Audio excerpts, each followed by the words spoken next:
Olá pessoal, tudo bem? Aqui é a professora Gisele Lenz do Treinador OAB e eu estou fazendo a correção do exame de ordem 38, segunda fase, Direito Civil, questão 4. Basicamente ela diz o seguinte: o Gabriel é proprietário de um apartamento, ele celebra um contrato de locação residencial com a Ana indica como fiador um amigo dela, né? E que é casado em comunhão de bens, chamado Rafael. Só que na formalização do contrato, a mulher do Rafael, ela tá viajando. E o que acontece? O inadimplemento da Ana, do inquilino. E aí o Gabriel ajuiza uma ação de execução, tá? E dentro dessa ação de execução são opostos pela Maria, que é a mulher do fiador, que não assinou contrato, embargos de terceiro, tá? Porque ela sofreu constrição do seu patrimônio. A primeira pergunta é se a pretensão da Maria tem razão. E aí, gente?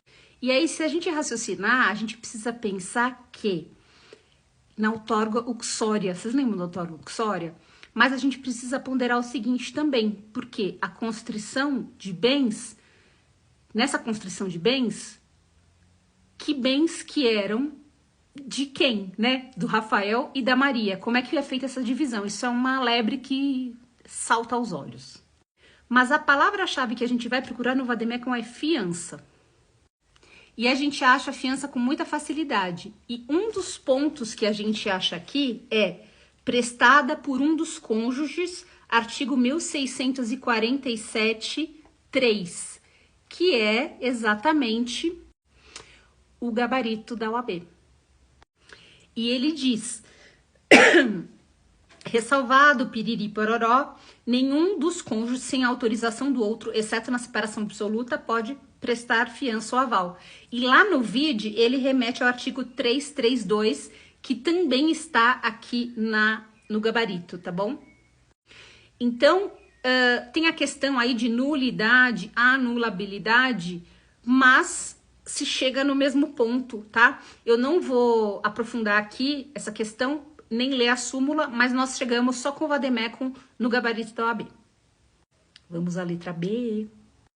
A letra B fala o seguinte, fala assim, ó, na eventualidade do magistrado acolher o pedido de Maria, proferindo decisão favorável e determinando o cancelamento das constrições de seu patrimônio, objeto dos embargos, qual recurso poderá ser apresentado?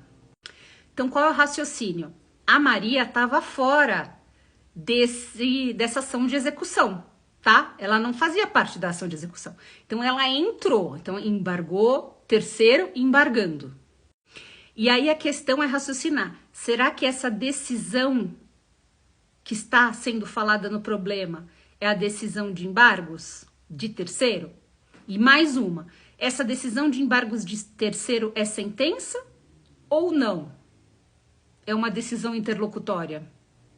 E como que a gente vai fazer para chegar na resposta? A gente vai procurar embargos de terceiro, direito processual, hein?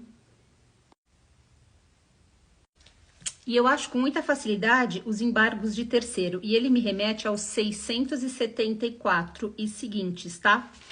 E aí eu vou lá. E aí ele fala, né?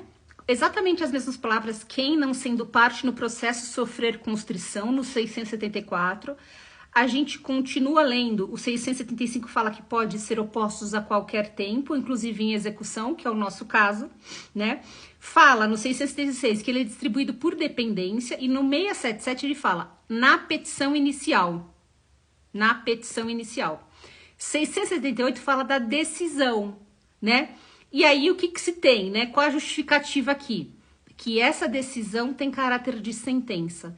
E se tem caráter de sentença, cabe apelação. E aí a gente procura apelação.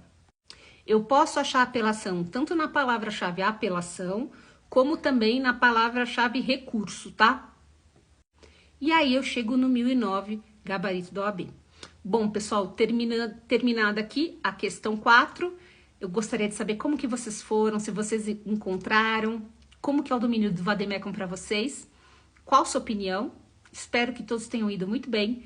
Não esquece de deixar uma curtida, de compartilhar e de, principalmente, me seguir, tá bom? Então, ó, Até a próxima!